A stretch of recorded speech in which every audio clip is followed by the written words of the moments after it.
go ahead and begin with a mantra. Om Sahana Vavatu Sahano Bhunaktu Sahaviryam Karavavahe Tejasvina Vaditamastu Ma Vidvishavahe Ma Vidvishavahe Ma Vidvishavahe Om Shanti Shanti Shanti. Namaste to everyone and welcome to a live broadcast. I'm here with Ehteshaam Gulam. A quick translation of the mantra that I just recited. May we be protected. May we be nourished. May we work together with positive energy. May our study be vigorous and effective. And let there be no animosity between us. Let there be no animosity between us. Let there be no animosity between us. Peace, peace, peace. Ehteshaam, thank you for joining me. Ehteshaam Gulam and I actually go back. I visited Michigan a couple of times, and I got to spend some time with him. I got to meet your family. So I have a lot of respect for you, and I cherish those memories. May God bless you for hosting me and showing me around Michigan when I was there. And I appreciate you and welcome to my channel. And we're going to go ahead and get started. And so Ehteshaam, if you want to briefly just introduce yourself, and then we'll go ahead and get into the conversation. Okay, hello, and thanks for having me. And I met Farhan years ago, and as the years went on, and we did debates together. I remember that, or we were part of the same debate series. We had different debates with different opponents, and I remember that years ago. I met Farhan, and those were the good times, times when everyone was together and stuff. And as the years went on, we kind of lost touch. Then, the whole controversy was over your apostasy. I remember making a video about that, and I remember regretting making that video because I said a lot of false things in that video, so I took it down. But anyways, yeah, it's good to talk to Farhan again after all these years. It's good to we're still we don't have anything against each other, and we're willing to discuss, and that's the important thing here. Even though I'm still a Muslim and he left Islam, but we can still put that aside and still talk about things. So looking forward to this. Absolutely, absolutely. And so why don't you go ahead and tell me a little bit about where you've been spiritually? How is the Muslim community? How is your iman? How is, are you still involved in apologetics, or have you kind of veered off of it? Yeah, definitely. I'm sorry, did you have something else to say? Nope, that was it. I'm still a Muslim. I still identify myself as a Muslim. But as the years went on, I'm no longer a fundamentalist. That's the thing I want to drive home. Is that I'm still a Muslim. I haven't left Islam. I haven't converted to any other religion or anything like that. I'm still a Muslim, Sunni Muslim. So I never veered off to other sects of Islam. But I'm not I'm not as strict as I used to be. I'm not as conservative, or I'm not as much of a fundamentalist like I used to be. I used to be like a hardcore fundamentalist, but now I'm not like that anymore.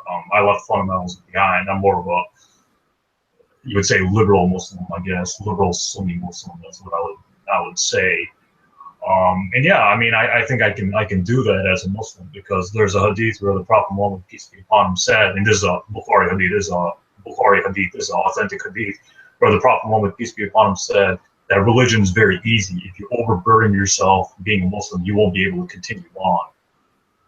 being a Muslim. So I left the conservative or the Salafi. I guess the Salafi would be the right phrase for it. I left the Salafi sect or the conservative sect of Islam, and I'm more of a liberal Muslim.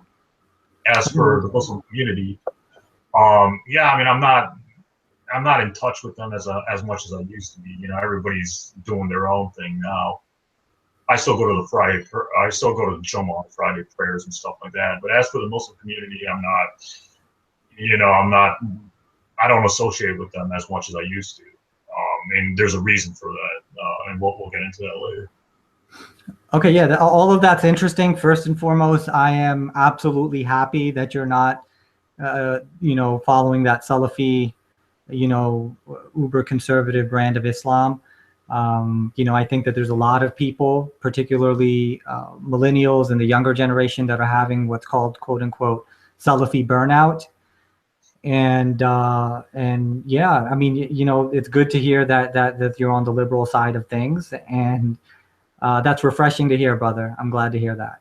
Oh, okay, yeah, no problem. Yeah, for sure. So let's get into it. I mean, what questions did you have for me? And let's. Oh yeah, I forgot to answer your. Am I still involved in apologetics? Yes.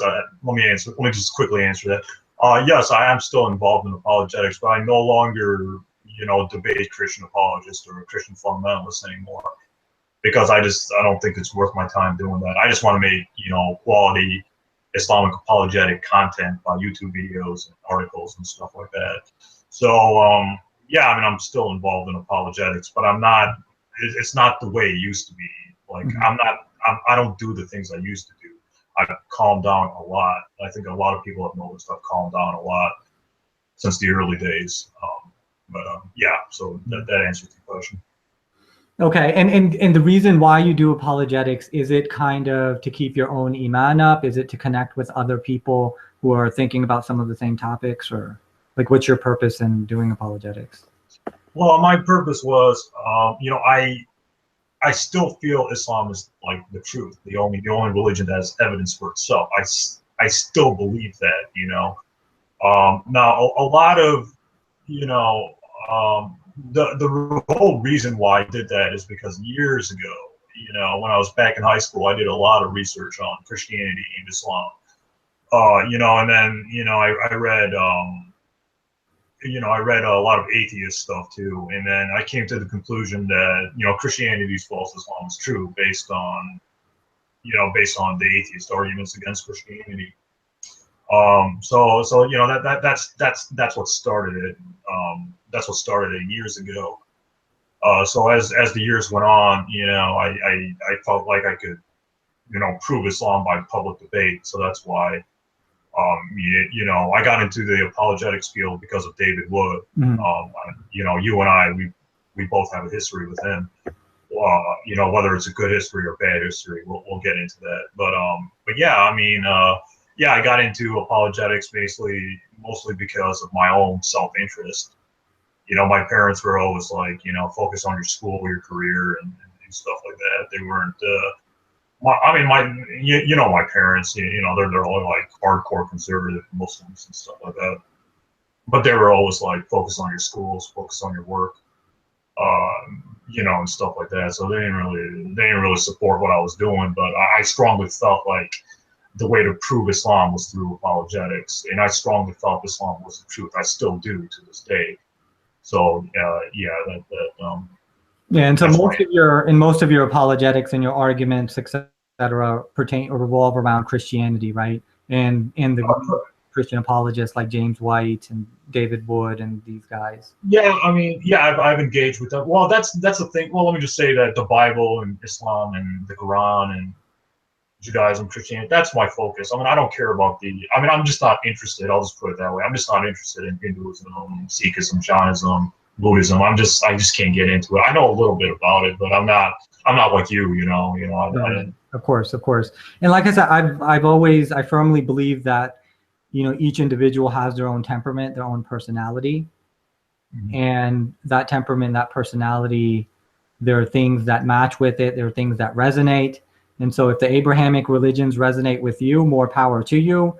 They certainly do not resonate with me. Um, Yeah, that's fine. I mean, I'm not blaming you. Everybody's got their own everyone's got their own interests, their own passions and stuff like that.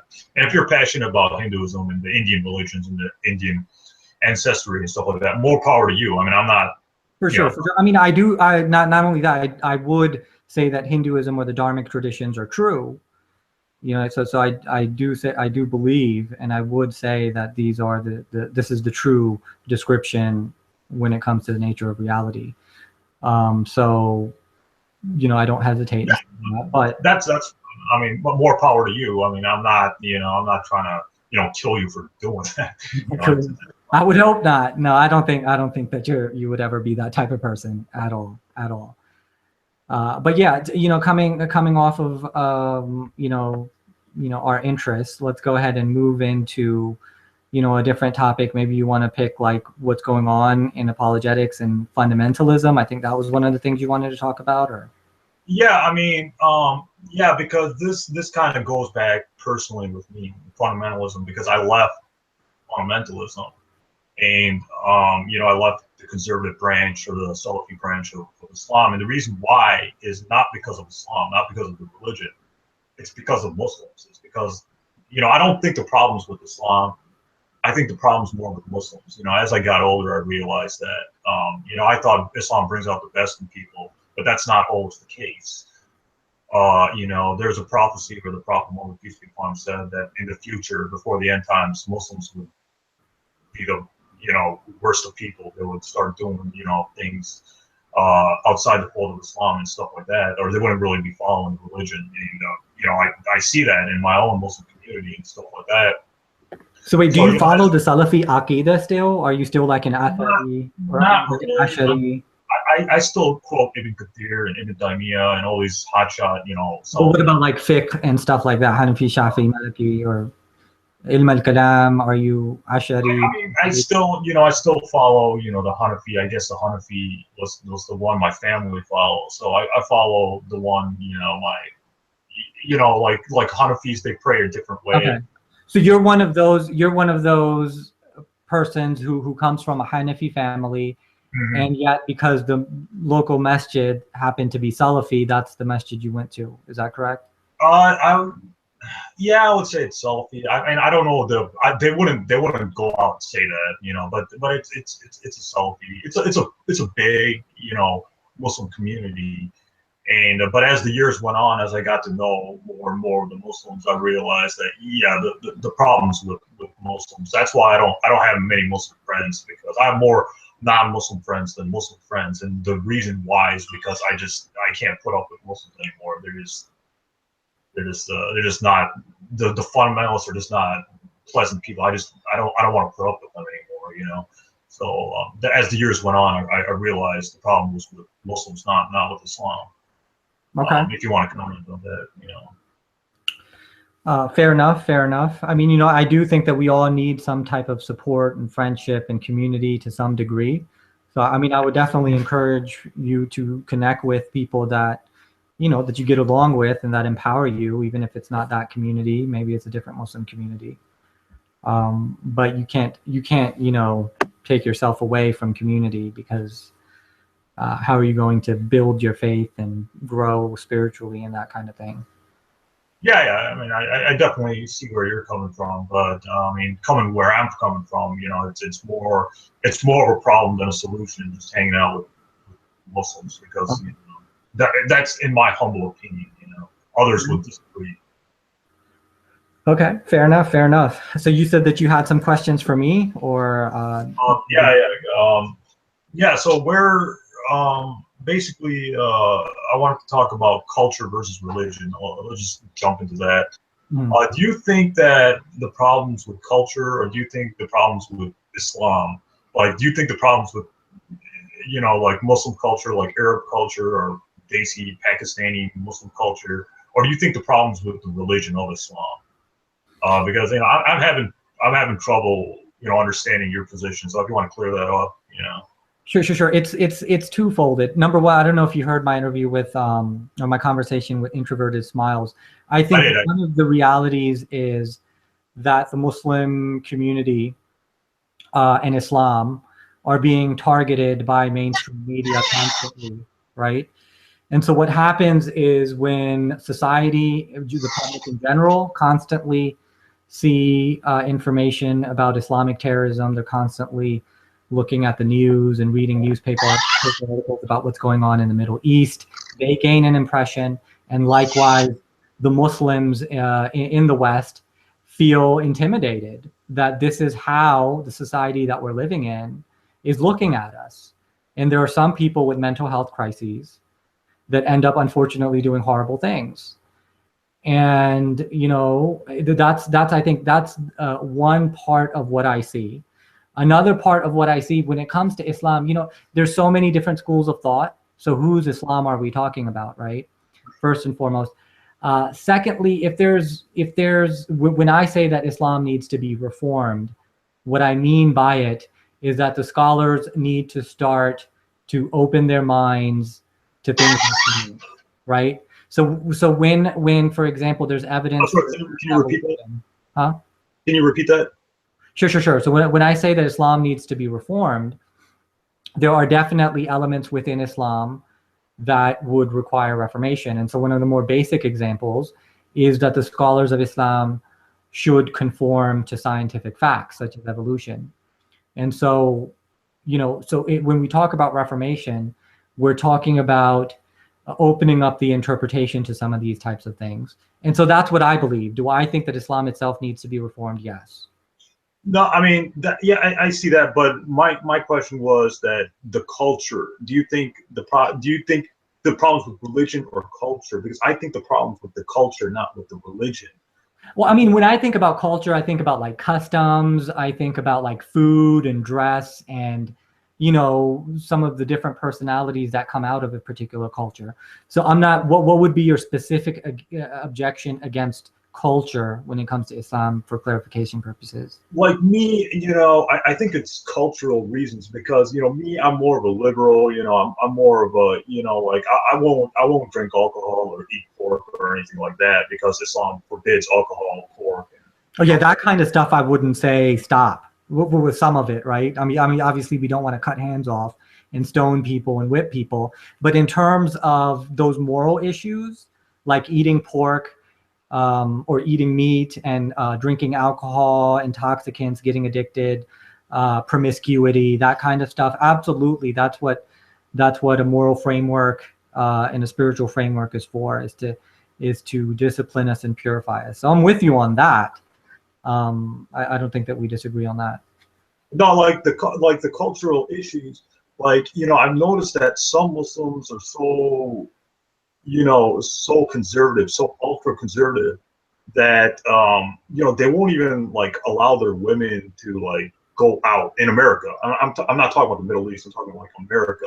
Like I was at my friend's house. I won't say his name, but I was at my friend's house a few weeks ago, and he didn't even allow his sisters or his mom to answer the door because I was there. And then I was like, and then one of my other friends, he was a non-Muslim, and he was like, is this what Islam really teaches, that women can't even like answer the door? I'm like, no, it's culture. It has to do with culture because he's Palestinian. And I think like Arabs, they're more ultra conservative and stuff like that. So do you think it's the culture that the culture of people, and whether they're in the Middle East or in America, that makes the culture makes the Muslims do like these extremist things and stuff like that? Like I would never do that with my sister or my mom. If they want to, that's the Salafi school of thought, bro. Like if you listen to Dawah, man, he objects against free mixing. He's all for segregation and etc. I think that there are interpretations of Islam that require that kind of parda, right? They call it parda, where men and women cannot talk, boys and girls cannot talk, adolescents cannot talk. And some people argue that that's not rooted in culture, but it's actually rooted in Islam. No, like my sister and my mom and my dad, they're very knowledgeable about Islam, and my dad doesn't care. He allows my sister and mom to go out and answer the door, and then that might be cultural. Then from a Salafi point of view, then that might be cultural. The fact that you do. and yeah, and you know my dad. You know, he's like he's very orthodox, conservative, and stuff like that. I mean, he allows my sister to go out and stuff like that. But this person, he didn't even allow his mom and sister to like answer the door. I mean, obviously there's some cultural issues here. I don't think Islam teaches that, man. I don't think. No, but I think that they actually believe Islam teaches it. I don't think that it's coming from like Pakistani culture or Arab culture. I think that there are Salafis that genuinely believe that free mixing is impermissible. So, I mean, but that being said, I agree with you that I think that that's too strict. You know what I mean? You think that's culture, though? Would you agree with me that's culture and not religion? Because religion is very, like I said, that hadith or the Prophet Muhammad said, religion is very easy. If you overburden yourself, you won't be able to continue. So do you think that's culture or do you think that's religion? What are your thoughts on this? I mean, my honest opinion, based on what I know, I think that that particular issue is religion, right? And because there are hadith, and I can't recall the hadith on top of my head right now because I wasn't, I wasn't planning on talking about hijab and parda and that kind of stuff. But there's definitely a hadith that say that there shouldn't be free mixing and that kind of stuff. But so I do think that there are Muslims that try to root that in scripture. Oh, okay. Yeah, I'm not sure how you go about saying that that's cultural. Because I don't know, because I noticed like culture, like it plays an important part in how you identify yourself as a Muslim. Would you agree or disagree on that? No, I mean, I think culture is definitely, the culture is definitely a big part of who we are. I mean, you and I are clearly, American. The American culture has impacted us in the way that we think. Our brain is wired that way. We're not pretending to talk and act the way that we do. This is how we were shaped and molded. This is. Oh yeah. I would identify myself as American. I go to Wendy's. I watch. I've seen Batman vs Superman thousands of times. I'm as American as it gets. Awesome, wonderful, beautiful. I love it.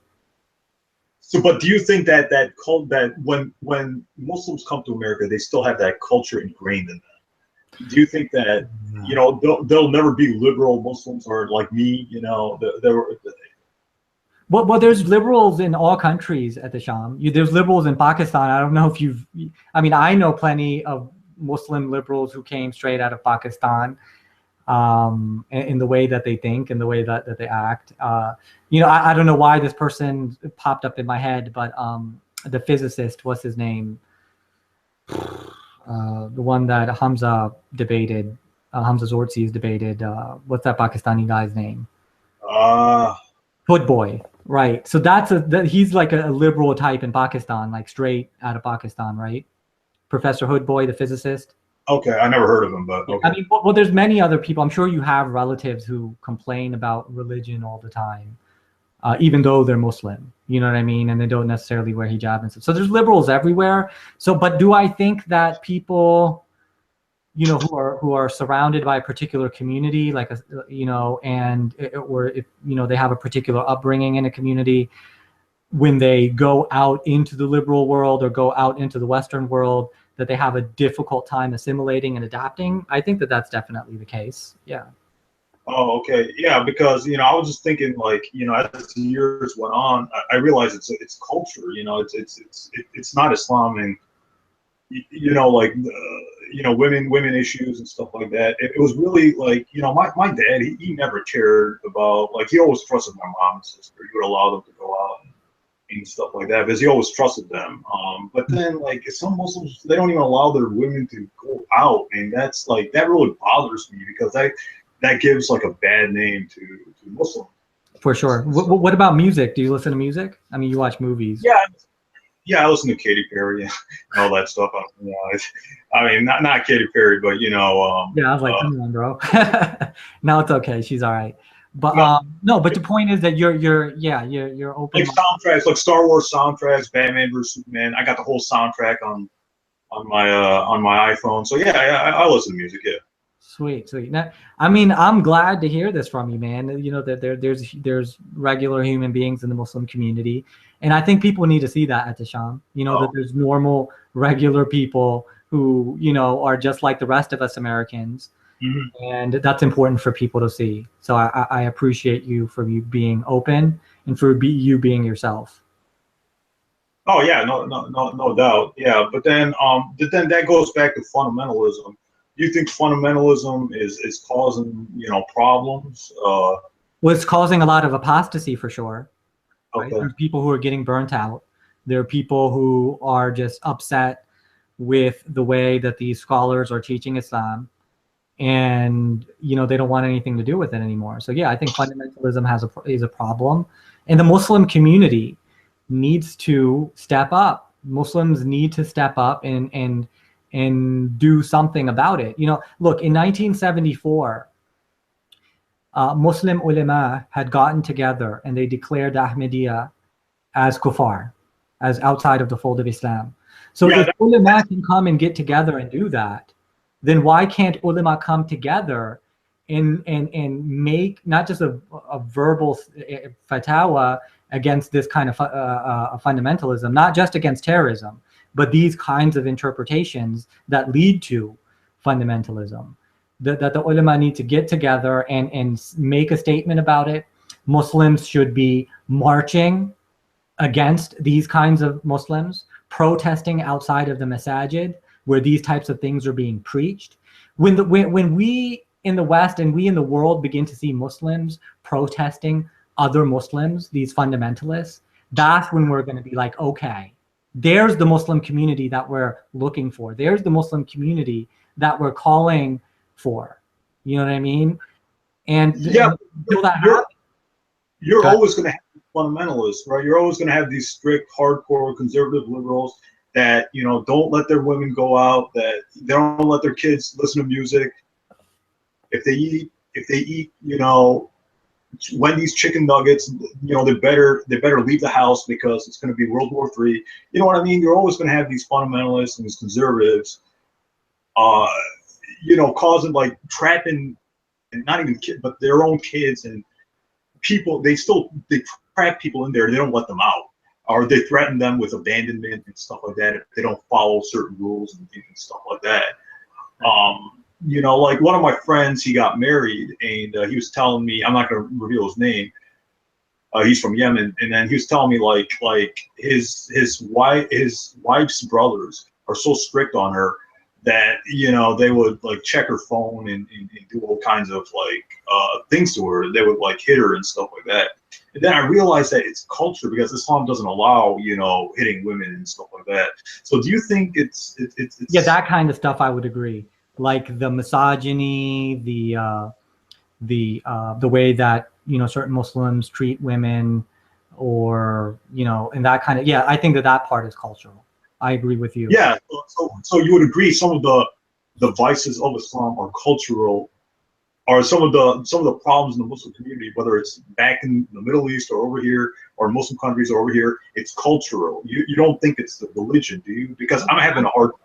Yeah, that specifically, What? the way like families work and the way kids are treated and wives are treated, and the way that the husband has the authority. I think that is cultural, because I've known Pakistani families who aren't too religious but still act that way, right, towards their kids or towards their spouse, and they would never even pray. So that part has nothing to do with Islam. That's cultural. Only reason why I said that the part of the hijab free mixing part wasn't cultural is because Muslims will argue that men and women, or old enough boys and girls, should not be communicating. So that thing could be argued as a religious viewpoint. What you're talking about in terms of misogyny and the way that they treat their kids and their wife, I think that is largely a cultural thing. Yeah. I also, go ahead. Yeah. So do you think like I was talking about Nabil Qureshi, uh, because Nabil Qureshi's been making headlines because he has stomach cancer. I don't know if you know that or not. Um, uh, uh, Would I not know that? How would I not know that? I know his family. I know his parents, his sister. okay. So, Yeah. but anyways, I was talking to one of Nabil Qureshi's relatives, and they were saying that the reason why he left Islam is because his family was one of his reasons he left Ahmadi Islam is because his family was very strict on him. So, do you think that causes, like that strictness causes people to leave Islam? Because we're talking about subjectivity and emotions and stuff like that. Do you think that if they're so hardcore fundamentalist and they're beating their kids or whatever, that eventually they're going to leave Islam? because of the hardcore conservative nature Well, I mean, of it. the way that I look at it is that yes, fundamentalism, parents that are strict make it difficult for youth growing up in this country to be Muslim. I will agree with you there. I think a lot of people will leave Islam without looking into the religion based on just them saying that, you know what, this religion isn't for me. I think that that happens a lot, but I also think that there are others who look at the worldview, the narrative that Islam spells out, the overall narrative, and they say that that doesn't make sense to me logically. And so I think that both of those elements are there, but I do think that a lot of people leave Islam for emotional reasons, but you can't just say it's emotional, right? You have to understand that they're coupled with emotion is always a justification for it in their own mind. And so since we're speaking in generic terms, we can't really say, what those justifications are and whether those justifications are valid or not. So, like, let me ask you: you left Islam because of that reason of hell, right? For sure. So, yeah. So, can I? Yeah. So, if you can just briefly talk about that, because I had some questions about that. Because nobody can disprove hell. I can't disprove it. You can't disprove it. That's a supernatural realm that we can't really, like, believers in God believe in hell, but nobody can disprove hell. No one can disprove heaven, hell, God, and stuff like that. No, I actually believe in hellish realms where suffering occurs for a good reason, right? The problem of evil. Well, it's not that I don't believe in hellish realms, but so I left Islam because of the doctrine of hell, and it's not that whether I can prove hell or not. What I did was, after I studied psychology, I understood human behavior. I understood why people believe the things that they believe, how indoctrination occurs, how brainwashing occurs, how operant and classical conditioning occurs at the level of the brain and at the level of practical, at the level of practical circumstances. And what I realized was that my parents, a lot of the Muslims that I knew, a lot of the non-Muslims that I knew would never be interested in religion. And even if they were interested in religion, maybe they wouldn't understand it correctly. Maybe they would have biases that would keep them from accepting Islam. And then, once I realized that people are who they are and think the way that they think, and we have empirical evidence for this, I could no longer blame these people for rejecting Islam.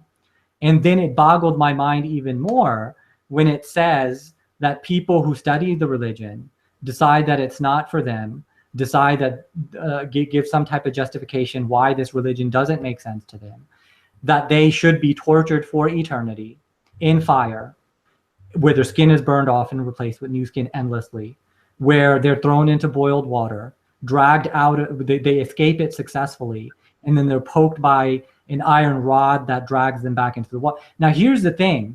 It doesn't take a rocket scientist or a master logician to look at that narrative and say that this is wrong logically, and it doesn't make any sense at all, right? So that's kind of my route, and so, that's the reason so why. you think hellfire is unjust for non-Muslims because it just doesn't make any sense to torture people to reject Islam because Islam's not for everybody. Is that what you're saying? Or? Well, that's one of the things, right? But the second aspect is that it's for eternity. It never ends. Your skin is constantly burned off and replaced with new skin. It never ends.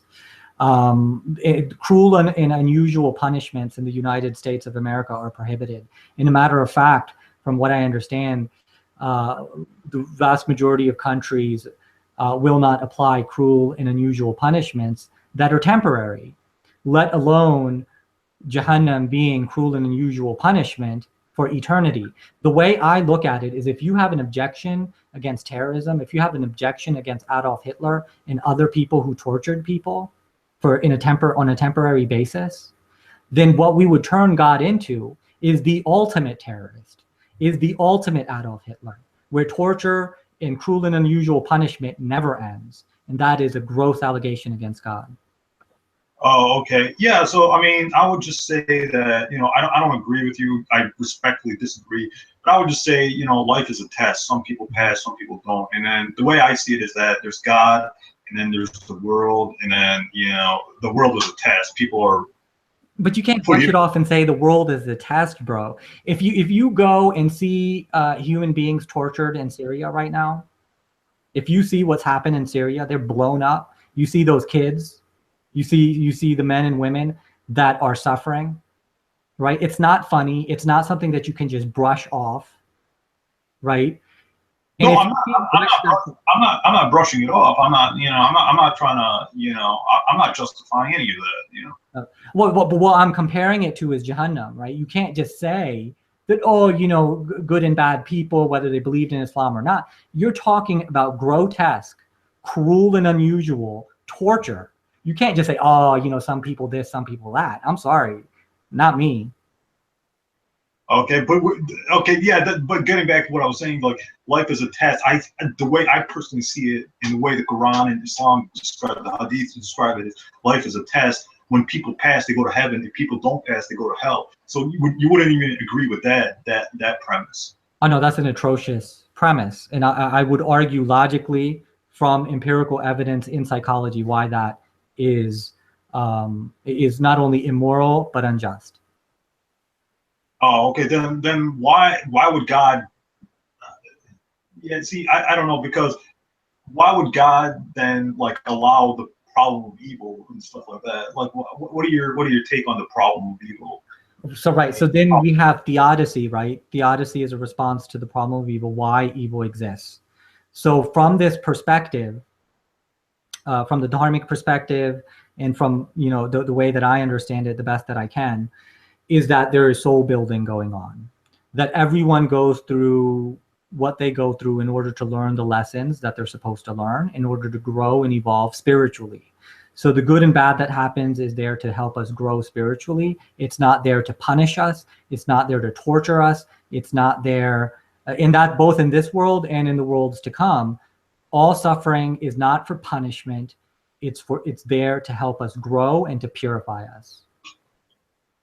Oh, okay, all right, yeah. I mean, I kind of see where you're coming from, and my views have softened a lot over the years. I think you've already noticed this. I'm not as harsh as I used to be. Like when you left Islam, that was a big deal. That was a big deal in the whole apologetics world. I made videos, mocking your race and ethnicity and stuff like that. And I've come to regret that. So when you left Islam, can you just briefly describe when you left Islam? And my question is, like, why would you go public with your leaving of Islam? Like, when there are consequences of going public, like people who leave Islam, they risk leaving their community, their family behind. And I think you talked about this with Abdullah Samir. When you leave Islam, there's consequences to doing so. So people who go public with it will, they'll risk alienating their family, their community, their friends, et cetera, et cetera. So it'd be like, Batman going public as Bruce Wayne. That would cause problems for Gotham City. That's just an analogy I'm bringing forth. But yeah, would you mind talking about your public declaration of apostasy? Yeah, I mean, I don't think it's for everyone to. Yeah, I don't think that. I don't think that it's for everyone to go public with what they believe, with their transitions in life. You know what I mean? For most people, that is not something that they want to make public or would like to make public. For me personally, I think that this is a very important issue. It impacted me a lot when I was Muslim, because I had to believe that my parents and my family were Qadianis. I grew up in America where everybody was atheist, agnostic, Christian, or didn't care. And so I'm wired, and I have been wired since I've been a little child, to be obsessed over the nature of reality. What is going on? Why is it going on? What is the purpose of life? And I'm interested in figuring it out. That's why I talk to people. That's why I've debated in the past. I like conversations like this much better because we're actually processing and thinking about what each other say. So yeah, I've debated and had conversations in general, to share what's going on with me, to see if other people can relate to it, or am I the only one who's thinking this way? You know what I mean? Am I delusional? right? And if I am, I want to talk about it. So, to challenge myself, to challenge my own beliefs, I'm reaching out even now on YouTube to learn, right? Even coming out with Hinduism, we don't have a big Hindu community here. I went to a lot of Buddhist sangha, but most of the Hindu places here are temples where you'll just go doing puja and stuff like that. So I was looking for a sangha, and a lot of the sanghas or the community that I go to are Buddhist. So, and I'm not limiting to myself to Buddhism. Obviously, I'm Hindu for sure. I'm specifically Hindu. This is what I believe. This is how I see reality. But Buddhism to me is Dharma. It's this, we're meditating. So, sharing that information, getting feedback from people. I mean, I've studied Hinduism, for 6 years. And I have to say that I've learned a lot since coming out on YouTube. So many Hindus have contacted me. I've had so many conversations with people, so I'm finding this whole experience to be awesome. Oh, okay. No, like my question was like, was there consequences of you leaving Sunni Islam with your family and stuff like that? That was my question. Oh, no. Because remember, when I left Ahmadiyya when I was 17, that was when it was the end of the world for my family, right? Oh, okay. That's when my keys got taken away and I wasn't allowed to go to the Sunni masjid, and there were tears, and I was less than a cockroach to somebody. So, so it was really bad back then. So that's when I became really quiet. And then only a few years later, in my early 20s, did I actually come out and say, you know what, I'm confident in my Islam. I'm confident in having studied Khatam al-Nubuwah. Now I can talk about it. And so, I left Ahmadiyya, waited a few years, and then I came out and talked about Khatam al-Nubuwah. Likewise, it took, a few years before I said that, what, I don't believe this anymore in terms of Jahannam and hell and exclusivity. And, what I mean, in order for me to come out as an apostate from Islam. And then it took me another 6 years of studying Hinduism to say, you know what? Yeah, I am Hindu. This is my sadhana. This is what I believe. Oh, okay. So your family didn't care when you left Islam. They were when you left Sunni Islam. I'm talking about the Sunni Islam days. They didn't care. Right. So they didn't care about that. They were more concerned about the Ahmadiyya than they were Sunni. Oh, okay. So your parents are still within that Ahmadiyya sect. Oh, of course. My whole family is, totally into it. Yeah. I wanted to talk about Ahmadiyya. Do you consider them Muslims? It's because Nabil Qureshi is going out of his way to try to convince people he was an ex-Muslim, because he wants to do the Bart Ehrman approach. The Bart Ehrman approach, what I call the Bart Ehrman approach. The Bart Ehrman approach is anybody who claims to have studied a religion and left Islam, and then left that religion, they're suddenly an expert on that religion. So I think he wants to copy Bart Ehrman. So would you just comment on Ahmadiyyas? Are they, in your opinion, are they part of mainstream Islam, or are they something else? Now their theologically, they're Muslim, right? They follow the Hanafi fiqh. They pray like Hanafis. Their women wear the hijab. They go to Mecca for Hajj. They believe in their shahada is exactly the same. Nothing added, nothing subtracted. The 5 pillars of Islam, the 6 articles of Iman, they recite the Quran and the Quran only. So they walk like a duck, talk like a duck. So to anyone outside of the community who's indifferent towards Islam would say that they're Muslim, right? They themselves claim to be Muslim. Now, if you compare them, for example, to the Baha'i faith, right? If you compare the Ahmadiyya to the Baha'i faith have a similar narrative in Iran, but they don't practice Islam. They don't claim to be Muslim. They don't pray 5 times a day. They don't, study fiqh and usul, and the hadith, and so there's a clear difference between the Baha'i faith and the Ahmadiyya. The Baha'i faith voluntarily says that we are an extension of the Abrahamic faith. It went from Judaism, Christianity, Islam to the Baha'i faith. Whereas Ahmadiyya says, no, we are Muslim. We practice Islam. We believe Muhammad is the greatest man that ever lived. And so they claim to be Muslim. And so, they walk like a duck, they talk like a duck, they're the duck. But I do not take away the right for theologians who have a set of doctrines to say that this is orthodoxy, this is, and that's heterodox. right? So yeah, I mean, I do think that's what I think. Oh, okay. Yeah, I mean, yeah, that was my because Aquadia, because I heard like there was you had an interview with somebody and I forgot that person's name, but then you were saying like the majority of Muslims don't consider Aquadia Muslim. So it would be like saying like Jehovah's Witness is Christian because Jehovah's Witness adds extra stuff to Christianity. So wouldn't that apply with Ahmadis? Because Ahmadis add extra stuff to Islam.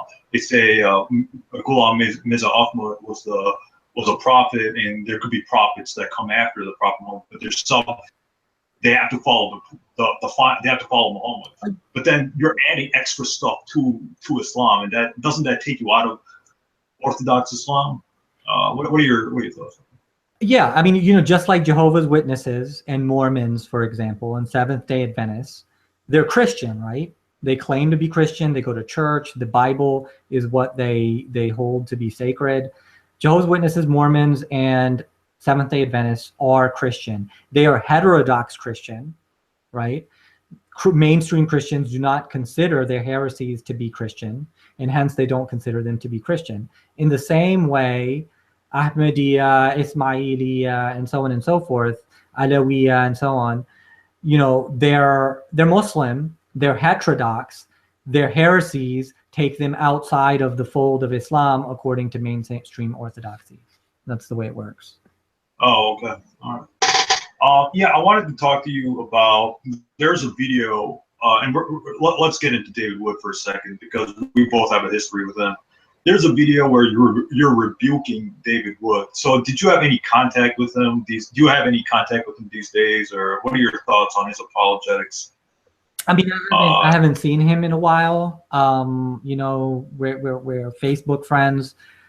So, you know, I see him and I'm Facebook friends with his wife, Marie, who is an amazing human being, I came to find out that before she married David Wood, that she was agnostic universalist like me.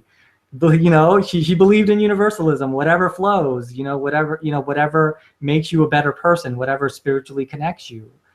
And, you know, and she was she was on the right path. And then David misguided her. No, I'm joking. But Marie is a beautiful human being. They have 4 amazing kids together. And, you know, and I don't agree with, I don't agree with, you know, everything that he does or says, but you're never going to agree with everyone. Man. There's nobody that you're going to agree with completely. And I wouldn't do the things that he would do. I wouldn't condone dressing up like a woman.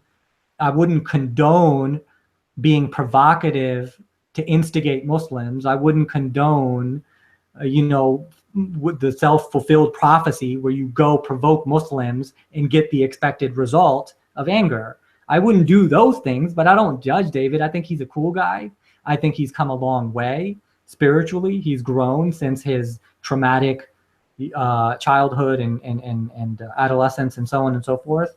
And so I'm just appreciative that David is who he is today as a father, as a human being that has been alleviated of those mental health issues that he used to have. And I'm just grateful for that. Isn't he mentally ill? Didn't he try to kill his father with a hammer? And doesn't he have like antisocial personality disorder? Because I was talking to Richard Carrier about him because this whole thing has started back in 2010 with the whole Arab Fest thing. That's when I realized that psychologically there's something not right with him. He's not all there mentally. There's, you know, he's mentally ill. Would you agree with that, or you think I'm out of line? Well, I'm not going to sit here and give my impression about diagnoses and stuff like that, because that would be unethical. But I don't believe that there's any such thing as normal. So I think everybody has mental health issues to some degree. Obviously, not everybody has serious mental health issues like psychopathy, or schizophrenia, or bipolar disorder, right? Nobody has the severity of it, but there's no such thing as normal. There is a such thing as functional.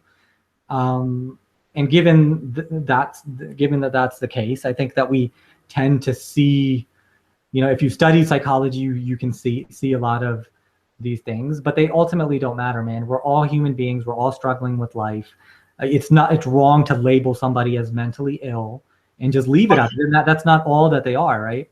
he is mentally ill. I mean, his old mom put him in a mental hospital. I mean, you know, But illness, doesn't not all mental illness is like, like autism is lifetime, right? Not all mental illnesses stay the same. So the idea is, if you're going through therapy, if you're on medication, if you go, if you have a community support, if you have family support, you're going to get better, right? And clearly is no longer trying to kill people. He's even toned down a little bit over the last 2 or 3 years, to be honest with you. And so, but yeah, I don't agree with some of the things that he does. I'm not here to judge him. Oh, okay. But then why is he putting up like, videos of stuff like that? Do you think You cut off there, bro. Say it again.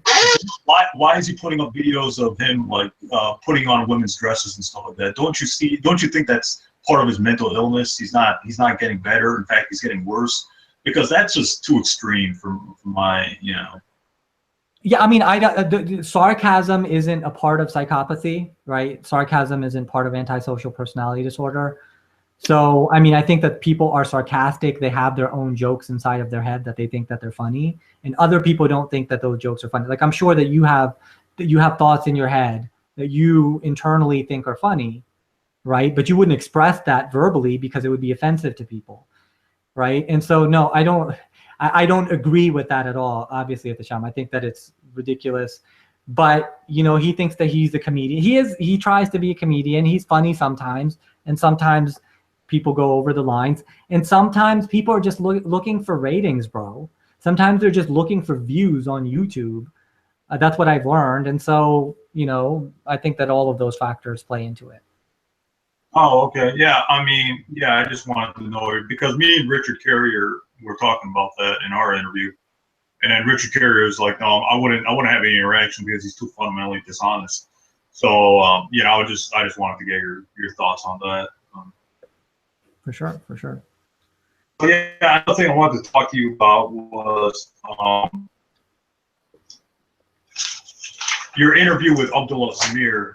Can you briefly talk about that, because I think you two have similar arguments against Islam. So can you just briefly talk about that whole thing? I enjoyed talking to Abdullah Samir. He's looked at these things. He studied these things. Clearly, he studied these things. So, for example, he knew V.S. Ramachandran. He understood determinism versus free will. So he's clearly looked at these things, thought about them, and made a decision for himself. And good for him. Oh, okay. So does this story mirror your story, or is it different? I think that there's similarities for sure. It's interesting, man. There's similarities between myself and Abdullah Samir. There are, believe it or not, similarities between me and Introverted Smiles. So there's always similarities that we can find and appreciate. But yeah, if you listen to a lot of what he talks about, hell, evolution, a lot of those things were the same issues that I had, for sure. Okay. Do you think people like leave Islam and join other religions like Christianity because they want like attention for themselves and stuff? Because I think, as I was talking to Nabil Qureshi, one of Nabil Qureshi's relatives, like years ago, and he was saying like his theory on why he left Ahmadi Islam for Christianity is because he was feeling the love or Christians were giving him. So do you think people leave Islam, or they leave certain religions and join other religions to get more attention or feel good about themselves? What do you think? Because I think that really nails Nabil Qureshi's issues. What do you think about that? No, I mean, I think Nabil spent 5 years with David Wood. The way that I remember his story is that David and Nabil went back and forth vigorously for 5 years. And Nabil was genuinely trying to convert David to Ahmadiyya. And David Wood was genuinely trying to convert Nabil Qureshi. And eventually, 5 years down the line, Nabil, looked at the evidence for the resurrection and he went that direction. But I think it was more than that. Obviously, he talks about these dreams. In terms of the dreams, I believe that those dreams, come from the fact that he was thinking about this, constantly for 5 years. So, the dreams and the visions don't surprise me at all. I don't. No, I don't think that it's just community and support and attention. Although all human beings need community support and attention, that is something that we learn in school, in psychology, and in social work. Human beings. It doesn't matter if you're an infant. It doesn't matter if you're a really old elderly person. Every human being needs support and love and attention and community and family. And if you don't have it, you could experience, different degrees of suffering. So do I think that that's an issue for all of us? Absolutely. But I don't think that's the reason why Nabil converted. And in terms of why people convert from one religion to another, there's so many reasons that people convert. Sometimes it could be genuinely about the purpose of life. Sometimes it could be suffering and pain that they're going through. Maybe they lost a loved one. Maybe they lost a job or went through a divorce, and they're seeking God. You know what I mean? And they're not finding it in their community, and so they search for it wherever they might find it. Oh, okay, yeah, because I heard his dad was really like harsh on him and stuff like that. So, and then people were saying, well, that's why he left Ahmadi Islam, because his family was too harsh on him. But I mean, I don't know what those two. I haven't talked to Nabil in years. I don't know. I'm not in contact with him, so I don't know if any of that's true or not. Same thing with David Wood. I haven't spoken to any of those people in years. And I don't.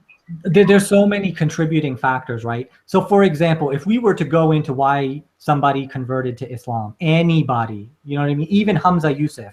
So, for example, I was listening to a Hamza Yusuf interview, and he said when he was a child, his brother used to play Arabic music. And then the interviewer asked him, oh, so is that where you got started being interested in Middle Eastern or Arabic culture? And lo and behold, for sure. So does that mean because Hamza Yusuf's interest in Islam originates in Arab secular music that his conversion isn't legitimate? Of course not. Listen, there's multiple reasons why people convert. There's emotional reasons, there's logical justifications. Ultimately, a person should be authentic to their own experience. Oh, okay. Yeah, I mean, I just wanted to but you bring up Hamza Yusuf and things like that. So in your opinion, do you think that, he's Muslim because he likes the Muslim culture and the Middle Eastern culture and Arab culture? That's a part of it. That's part of it, but you wouldn't say. Wait, say it again? So you wouldn't say that's the main reason why he, it has to do with other things. You can't just pinpoint one thing and say that's why this person converted.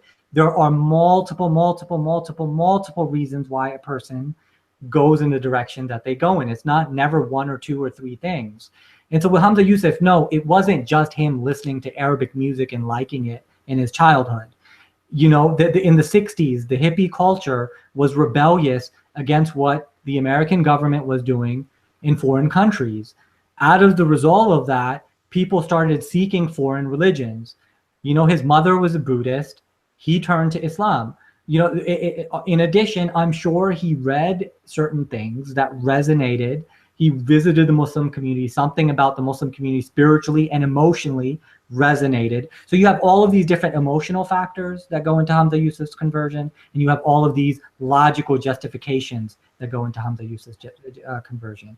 Just like everyone else, Nabil Qureshi, Farhan Qureshi, and anybody else who seeks God and religion and information and truth.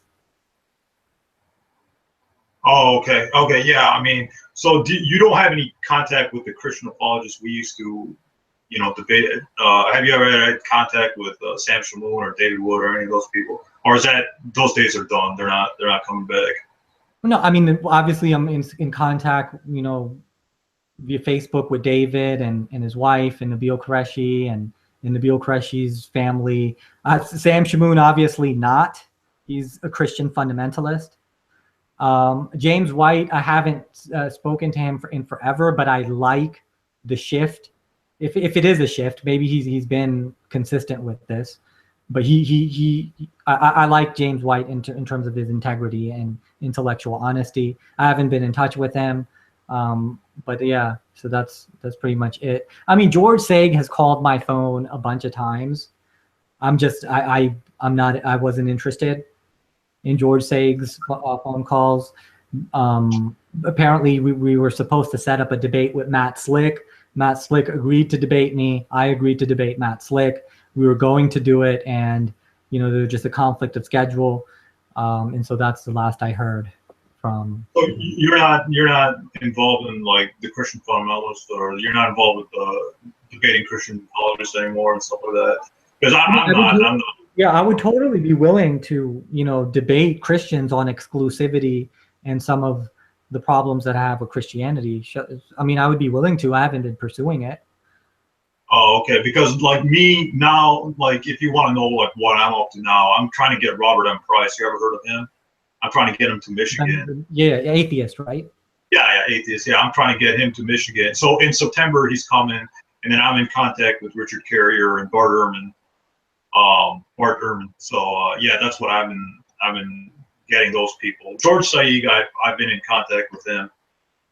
He wants me to debate, but I'm just not interested in Christian apologetics and stuff like that. Not anymore. I was gonna say, sorry to interrupt. A lecture that you should listen to if you haven't already from Richard Carrier. I know that you interviewed him, and he's a friend of yours to some degree.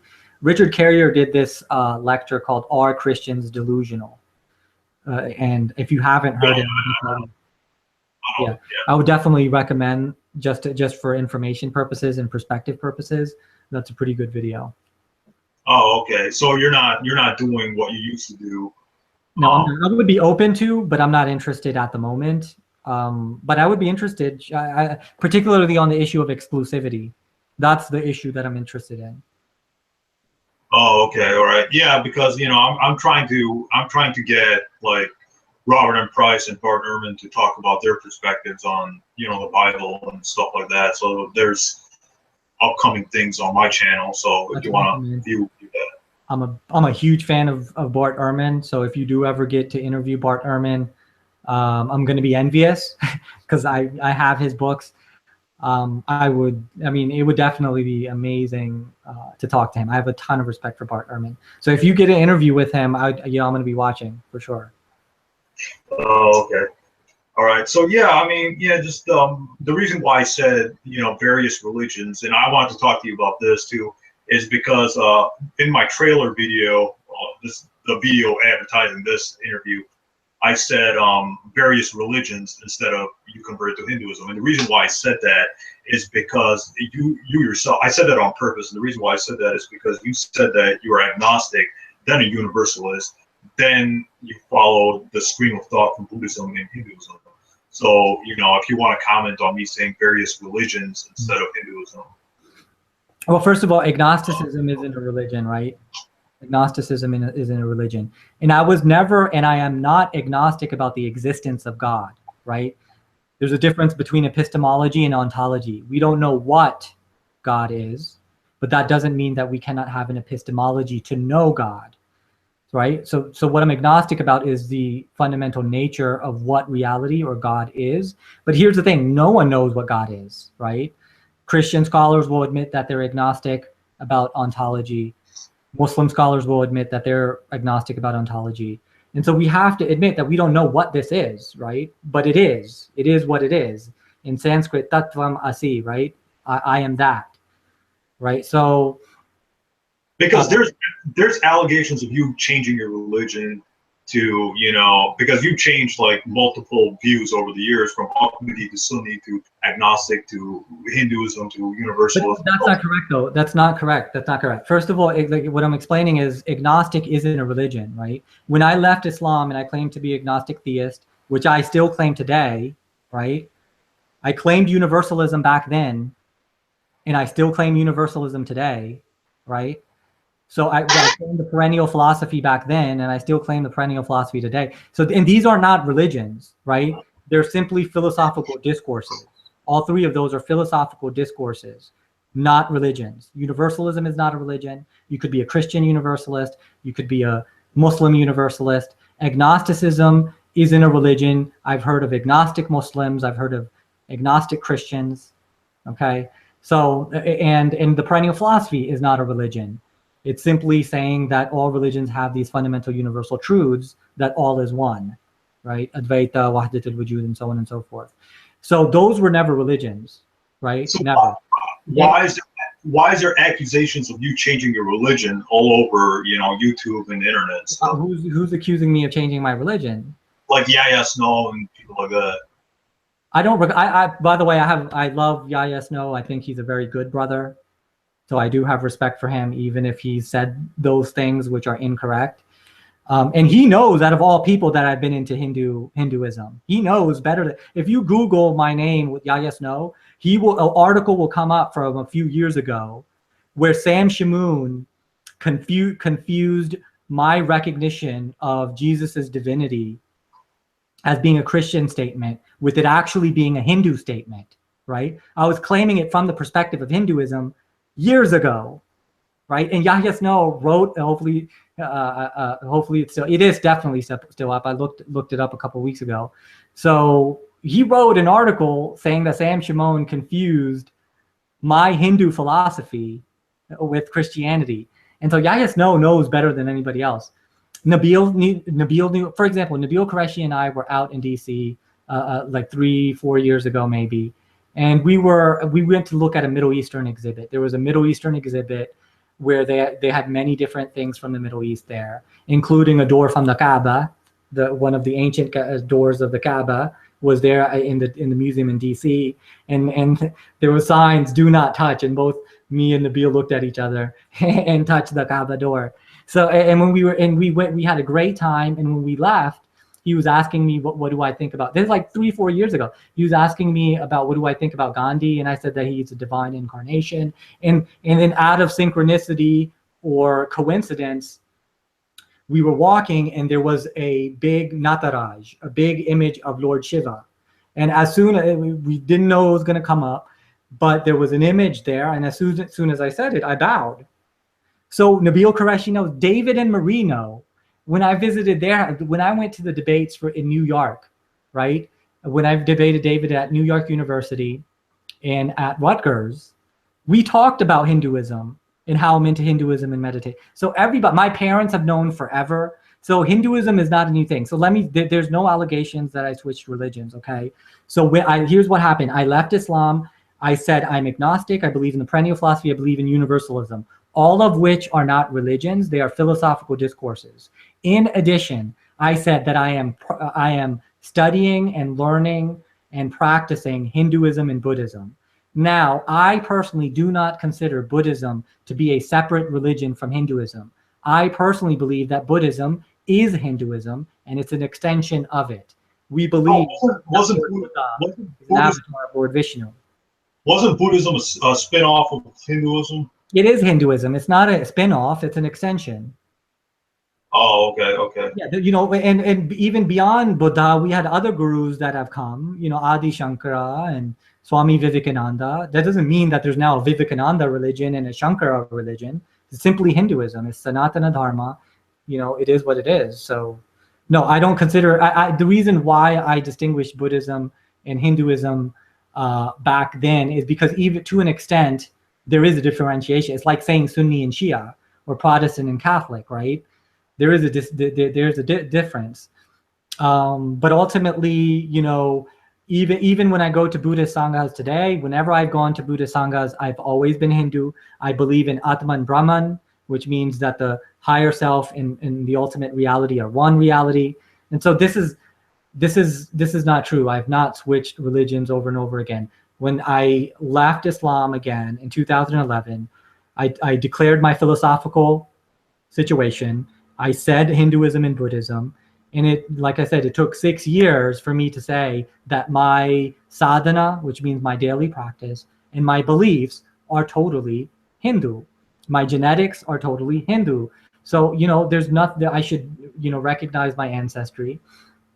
Hinduism is the epitome of the perennial philosophy. Without Hinduism, the perennial philosophy wouldn't be what it is today. You know what I mean? The perennial philosophy is a Western appreciation of Hinduism, to be honest with you, and the fact that the rest of the religions say the same thing. This is what Sanatana Dharma is, the primordial path. And so, no, I mean, if you really want to go that route, I was thinking about doing a video, I still might, Abdul Rahim Green switched his religion like 15 times before Islam. I'm going to make a video. I'm going to show him in one lecture. He goes over the 15 times he's converted, right? Watch that video when I publish it. Oh yeah, I will. No, I mean I'm not making those. I mean, even if that's true, I don't care that that's your own view. But other people, like Muslim by Choice, the YouTuber, do you know him? He was saying that too. So no. These are defense mechanisms, bro. These are defense and here's again, Yahya Snow and Muslim by Choice are awesome, beautiful human beings. I wish nothing but the best for them. Really good human beings. I wish them success and happiness. I consider them, I haven't hung out with them, but I would hang out with them. They're awesome. But they have to protect their community. And I get it all the time, bro, that people tell you that you've never were Muslim or you were Ahmadi. It's a defense mechanism. They know I was Sunni, right? They know I defended, Khatam al-Nubuwah, right? But it's a defense mechanism because it hurts. It hurts to hear that somebody left your religion. And that's the thing. Unfortunately, my place is not to hurt anybody. I don't want people to leave Islam. That's not what I'm in this for. Listen, these are serious conversations, bro. This is a battle of ideas, and there are bad ideas in the world. And that's why you said that you're a liberal Muslim. Yahya Snow and Muslim by Choice, they're fans of Shabir Ali, who I consider a saintly person. All three of them are awesome. You guys are the people, and you guys need to stand up more and more. And you guys, I'm not sure about you, but Yahya Snow and Muslim by Choice constantly release videos. But they're constantly standing up for the true Islam that they believe in and condemning, ISIS and all this other stuff. But the thing is, like, there needs to be a more visible, protest against fundamentalism in the Muslim community. Oh, okay. Yeah, then it goes back to culture. Like you're a Hindu because your ethnicity or race is from India or Pakistan or India, because Pakistani is same people. So my question is, like, if you were raised, let's say you were white or you were black or Arab or whatever, would you still be a Hindu, or would you remain, atheist after you left Islam? Let's just say you're a different race. Well, that's a good question. I didn't take my ancestry DNA test until this year, right? Or was it late 2016? I don't remember. So before, when I left Islam and when I started studying Hinduism and Buddhism, as far as I knew, I was probably mixed between Persian, Arab, and Indian. That's what I had assumed, right? Because my last name is Qureshi. And I assumed that until I took the ancestry DNA test. So I didn't really know. And our features are a little bit different than, say, South Indians and stuff like that. And so I really didn't know. I took the ancestry DNA and found out. Now, no, so those weren't the reasons why I got into Hinduism and Buddhism. Reasons why I got into Hinduism and Buddhism was because while I was studying psychology and working in the field of mental health, I discovered meditation and mindfulness and started doing scientific research on this. Then I started practicing it. I started taking different courses. I went on retreats. I started visiting different teachers, both Hindu and Buddhist.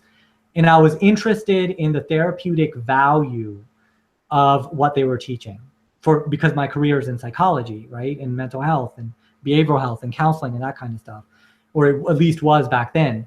And so, yeah, Hinduism and Buddhism, I was thoroughly interested in meditation, mindfulness, and yoga. And that's where it all started. So it was not ethnic or racial. And it still isn't today, because I love America. I am a patriotic American just like you. I love this country. You know what I mean? I don't agree with the current political regime that's in office, but that you don't agree with Trump and all that. Of course not. Of course not. Yeah, that's funny because I've lost friends because they support Trump, but it's to each their own. But no, I don't support Trump either.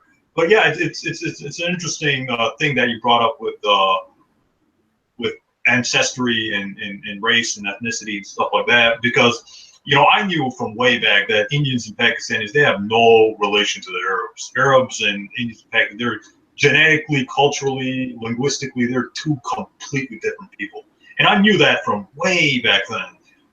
That's why, I brought up your race and your ethnicity back in. There was some speculation because the entire Mughal Empire that came and invaded us, the Mughal Empire were Persians and Turks, who came and invaded us and forced Islam upon us in Punjab, right?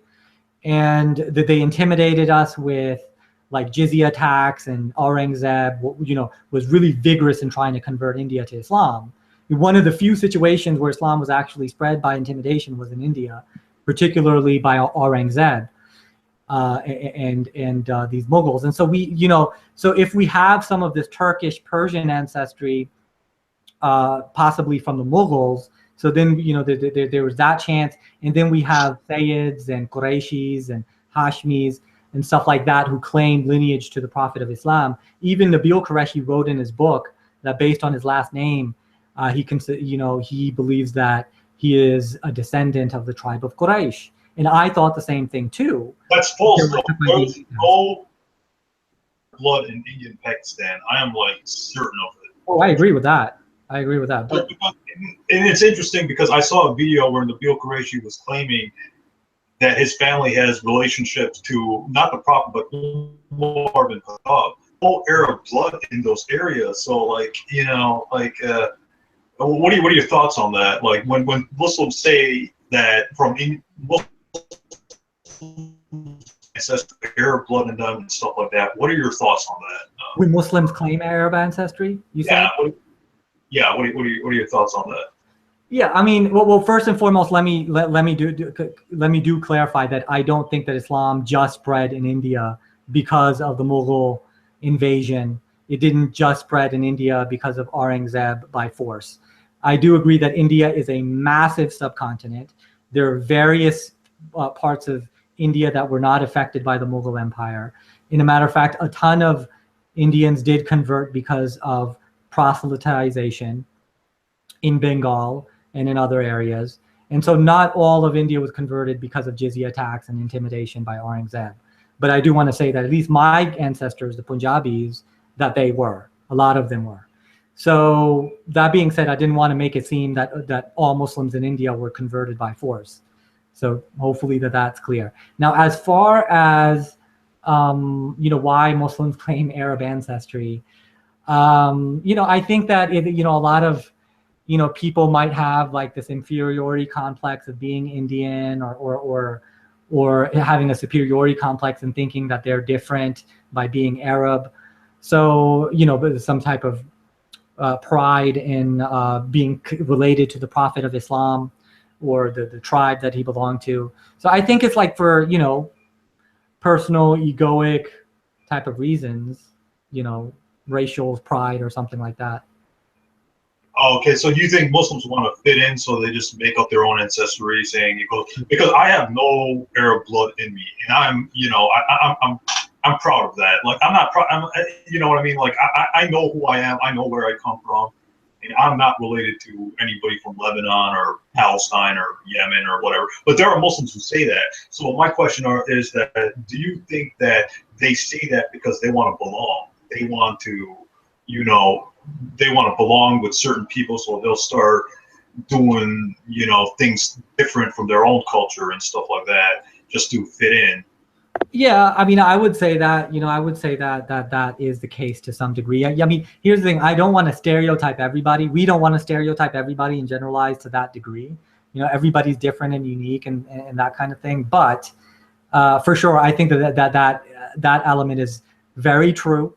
I think a lot of non-Arabs try to be Arab, act like Arabs, throw on Arabic accents, adopt the Arabic culture, worship Arabs, and stuff like that. But, not everybody does. Oh, okay. So, yeah, I mean, another question was that, about like, you gave reasons for leaving Islam on a Christian TV show. And it's being used as propaganda by Christian critics of Islam. So do you recant some of the things you said in that interview? Who was it with? I forgot the name of that person. Rashid. It was with Brother Rashid. So do you take back some of the things you said in that interview, or do you still hold on to those views?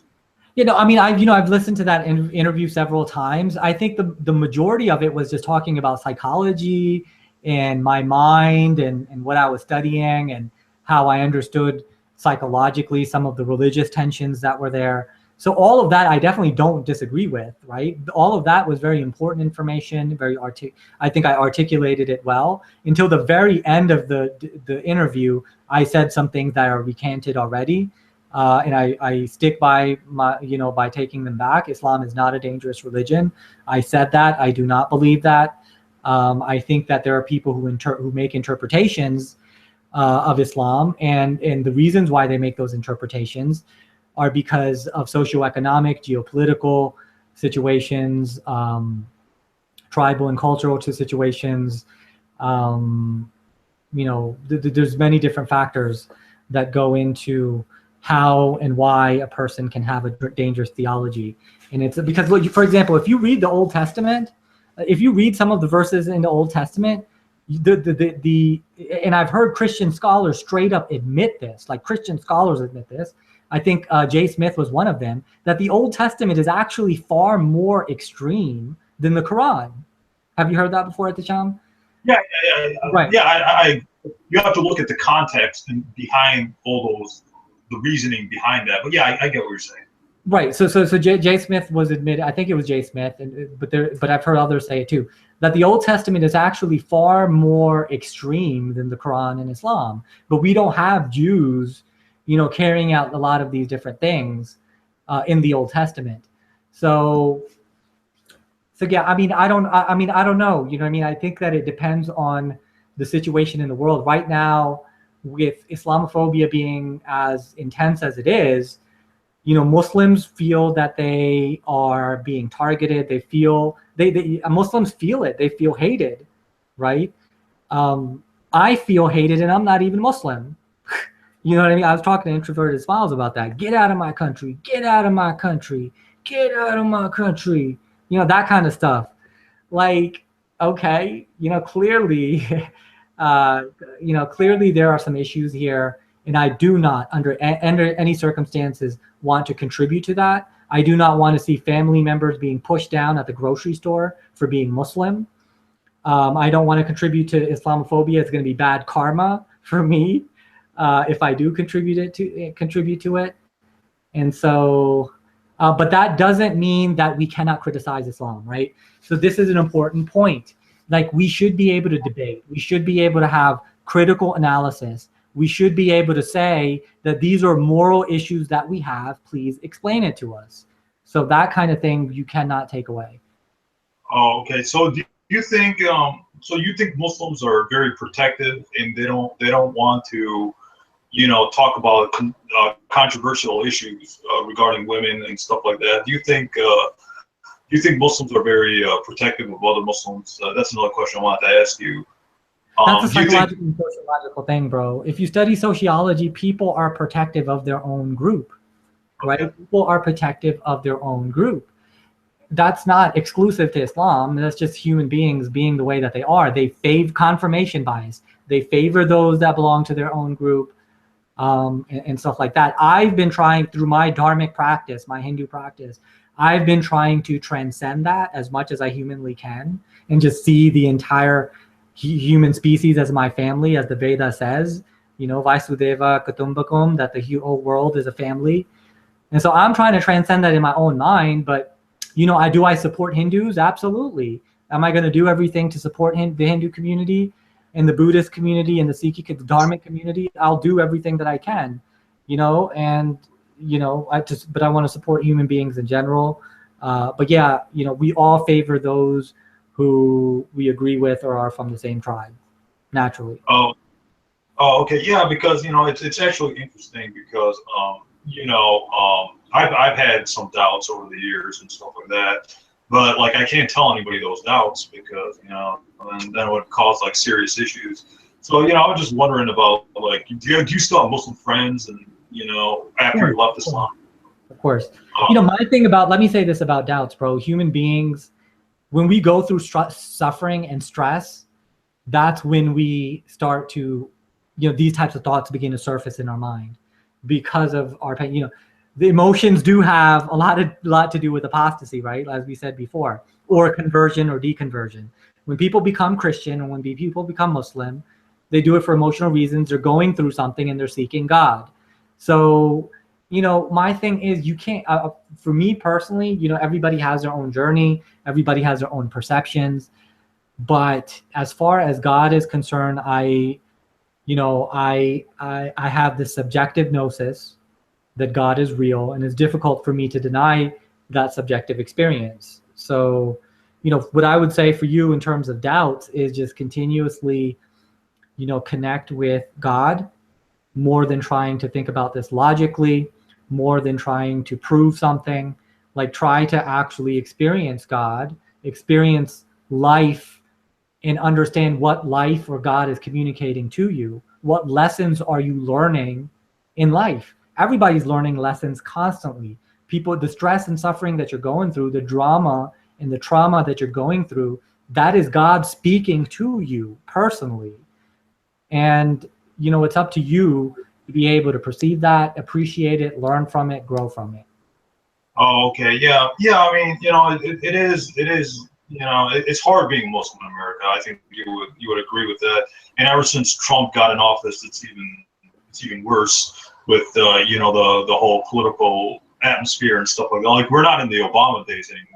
Mm. We're in the Trump days, and the Trump days are, he wants to force immigrants out and stuff like that. So are you affected by the new political atmosphere in 2017? Are you affected by, the whole Trump thing and, I mean, I've had this conversation with Republicans, right? When it comes to Republicans, I can appreciate conservative values. Definitely capitalism is important, right? Capitalism is important. Fiscal conservatism, has a place. Fiscal conservatism has a place, and it should be considered. Social conservatism and moral conservatism, I understand it. I'm willing to debate those issues. So it's not about the Republican Party itself that I have problems with. It's the character and the individual and the rhetoric and the behavior and the history of the individual that we're talking about, the president, that I find objectionable. And I'll be honest with you, yeah, I was traumatized. I'm not Muslim. I was traumatized when he won. I'm not gonna lie. I was sad. I was depressed for a few days. Granted that if Hillary got in, I would probably have been sad too. I would have been relieved that Donald isn't in, but Hillary was just, if possibly even worse. So after after a few days, what I said was, everything happens for a reason. God puts everything into play. So are you a It would have libertarian? been worse if we had Hillary. Maybe it would have been worse if we had Hillary. Only God. So are you a libertarian where you think that just everybody should just take responsibility for themselves? No, Government shouldn't. I'm independent. I'm open to libertarian and Republican ideas. I'm open to. I'm progressive in a lot of my values, so I'm open to Democratic. I'm open to different candidates. Like, for example, in New York, when Michael Bloomberg, flirted with possibly running, I was interested in that. I was interested in what Michael Bloomberg would propose, and he's very independent, right? He has some conservative values, he has some progressive values, and that's the type of thinking that I like. I mentioned in the Introverted Smiles interview that I followed Bill O'Reilly for a very long time in his book Culture Wars, that pits the progressives against the progressives against the American traditionalists. I mean, it's such a black and white book, bro. Like, why do you have to be progressive or conservative or completely? Like, why can't, like Chris Rock said, I'm conservative about some things and I'm liberal about some things, right? He used some curse words in that I won't use. But it's this black and white thinking that I don't get. I don't get black and white thinking when it comes to religion, and I don't get black and white thinking when it comes to politics and morality. So, yeah, that's my opinion. So would you agree that it's culture? People are Christian because of culture. People are Muslim because of culture. Would you go back to the cultural thing, because you brought up an interesting thing about progressive and, black and white and stuff like that? And I'm just thinking, Yeah, but here's the thing: cultural. Yeah, for most people, it has to do with cultural inheritance, right? For most people, it has to do with cultural inheritance.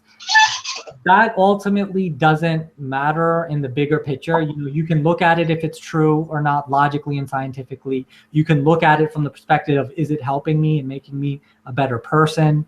You know what I mean? So even if you inherit religion like Muslims and Christians do, for sure, they inherit this culture, and it's not a good reason to be Muslim or Christian, you know, in terms of truth. But yeah, I do think that, yeah, a lot of it is cultural inheritance, but that's not necessarily a bad thing, because if we didn't have tradition, the morality would become a major issue. And if morality is a major issue, that leads to mental health crises. And that's what I think is going to happen. When liberals take over, right? The statistics show that when the baby boomers die, the millennials take over. All of the statistics, the research, the scientific research shows that millennials are mostly liberal. So for example, they did a map based on how millennials in America voted, right? This is a future generation that's going to take over. Bro, the entire map was blue. The entire country was blue, right?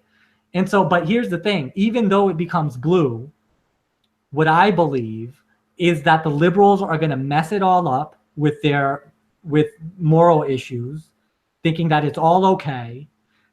Then there's going to be mental health crises all over the place, addictions and trauma and behavioral patterns that result out of the immorality that we're going to see.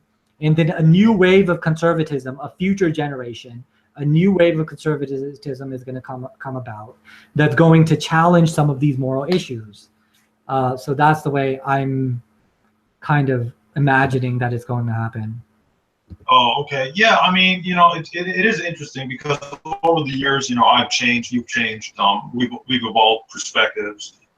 You know, I haven't left Islam, but then, you know, I saw that, you know, Muslims are, you know, they're changing, they're adapting, but I don't know if it's necessarily a good thing or a bad thing, because, you know, you have Muslims who stay in the conservative realm, Muslims who just, you know, are just Muslim by namesake. They don't really follow the 5 pillars or you know, whatnot and stuff like that. So my question is, like, do you think that, like, Islam in America, is it going to get more conservative or less conservative?